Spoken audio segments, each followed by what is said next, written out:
ingredients for the bread rolls.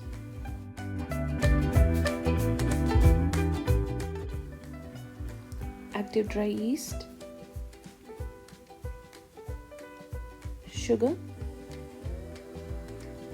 salt, all-purpose flour, milk and 2 tablespoons of olive oil.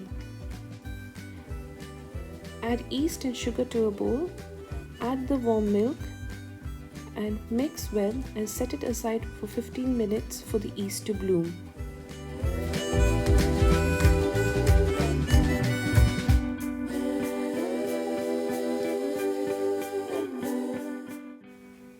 After 15 minutes, the yeast should have bloomed nicely. Add the flour now and then the salt. Now add the olive oil, 2 tablespoons, and mix well.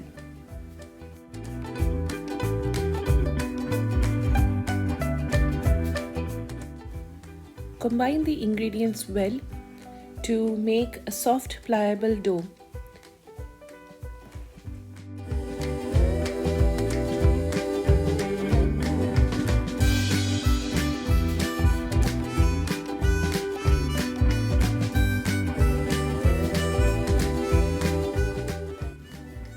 As you'll see, I have made sure that all the flour has been combined well within the bowl.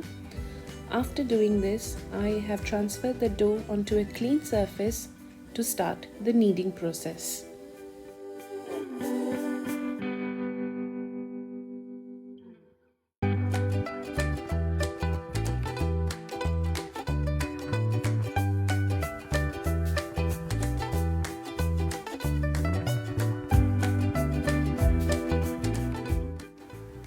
I found the dough a little on the tough side, so I added a little bit of warm milk that was remaining in the jug and started kneading again. As you can see, I am using the stretch and fold method here. The kneading will make the garlic rolls light and airy, and the gluten will help the yeast rise in the bread.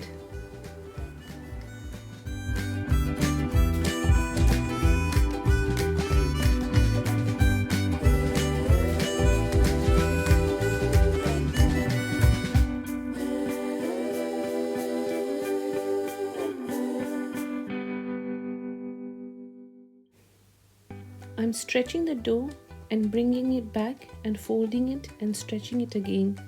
This helps the kneading process. There are many ways to knead a dough. You can also use an electric mixer to knead, but I find this method very useful and the results in the bread after being baked are amazing.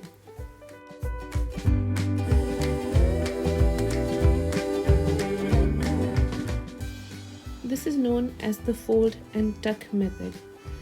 Using this means while proofing for the first time in a bowl, the dough will rise evenly and smoothly.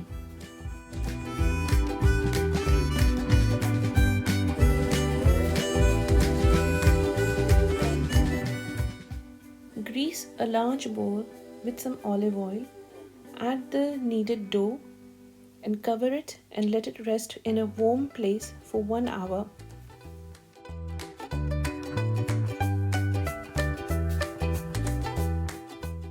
Ingredients for the garlic butter.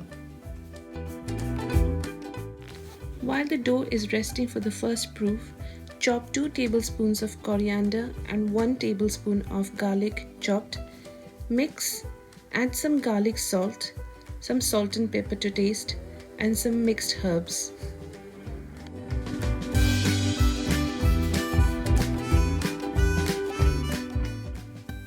Add 2.5 tablespoons of softened butter and mix well.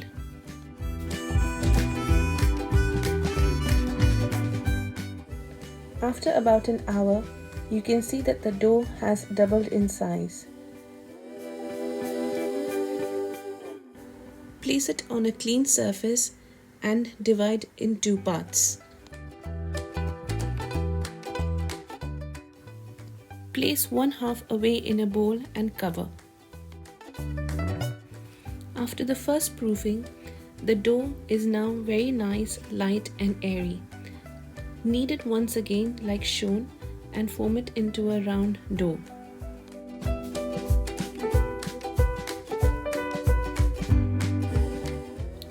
Roll out the dough like it's shown here. I have not used any flour to dust the surface, but if you feel you need to, please do so.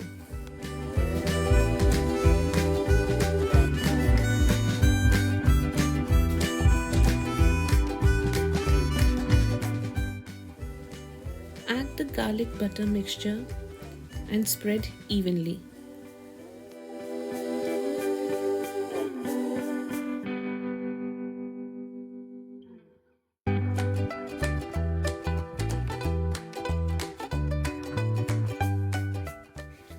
Fold the dough like it's shown here and press it down gently so the sides can stick. Now cut it in half and then cut it in thin 1-inch wide strips.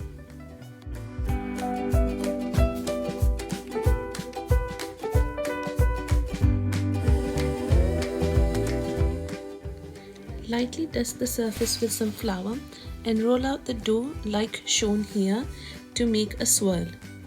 Place this on a baking tray which has been lined with grease-proof paper. You can create many different shapes. Here I am just making a simple twist to the dough. Here I've just simply rolled up the dough and pinched the end to the bottom to secure it.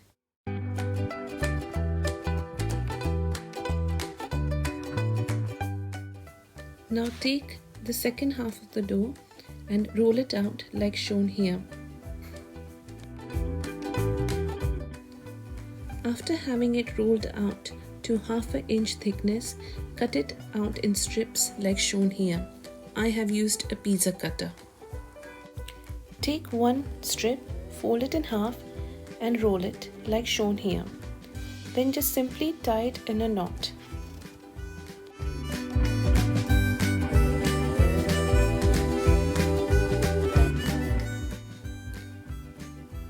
When tying the knot, tuck the ends at the end, one at the bottom and one in the middle, like shown here.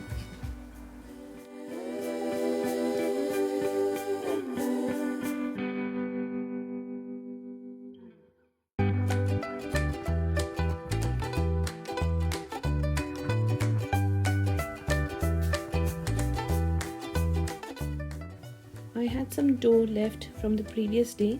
I rolled it out in a thin circle and I've cut it in triangles.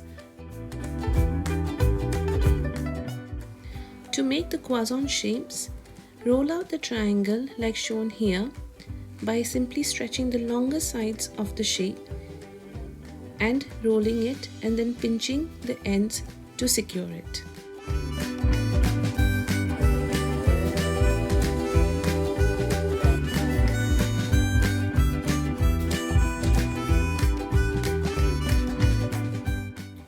After letting it rest for the second proofing for around 20 to 30 minutes in a warm place, bake it in an oven at 180 degrees for up to 15 minutes or until lightly brown. After being baked, you can apply some melted butter to the top to give it a nice shine. These have baked to perfection. As you can see, they're nice, light, airy and very flaky.